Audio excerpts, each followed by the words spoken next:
కురుపంలో tribal engineering college, సాలూరులో tribal university. కేవలం మన గిరిజనులు బాగుపడాలి, గిరిజనులు చదువుల్లో మిగతా వారికన్నా కూడా ఇంకా గొప్పగా అడుగులు వేయాలి అన్న ఆరాటం ఎక్కడన్నా కనిపించింది అని అంటే అది ఒక్క వైఎస్ఆర్సీపీ ప్రభుత్వ హయాంలో మాత్రమే కనిపించింది కూడా గర్వంగా చెప్పగలుగుతాం. ఎప్పుడు చూడని విధంగా ఐటీడీఏ పరిధిలో మల్టీ స్పెషాలిటీ హాస్పిటల్స్, సీతంపేట అయితేనేమి, పార్వతీపురం అయితేనేమి, రొంపచోడవరం అయితేనేమి, బుట్టాయిగూడెం అయితేనేమి, దోర్నాల్లో అయితేనేమి 5 మల్టీ స్పెషాలిటీ హాస్పిటళ్ళు ఐటీడీఏ పరిధిలో కూడా శ్రీకారం చుట్టడము, వేగంగా పనులు జరిగించడము జరిగాయి అని అంటే అది ఒక్క వైఎస్ఆర్సీపీ ప్రభుత్వ హయాంలోనే అని గర్వంగా చెప్పగలుగుతాం.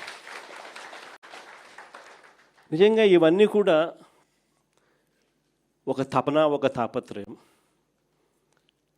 మనుషుల జీవితాలలో వెలుగులు చూడాలి, ప్రాంతాలు బాగుపడాలి, చనిపోయిన తర్వాత కూడా ప్రతి ఇంట్లో నా ఫోటో ఉండాలి అని తపన తాపత్రయంతో అడుగులు పడ్డాయి.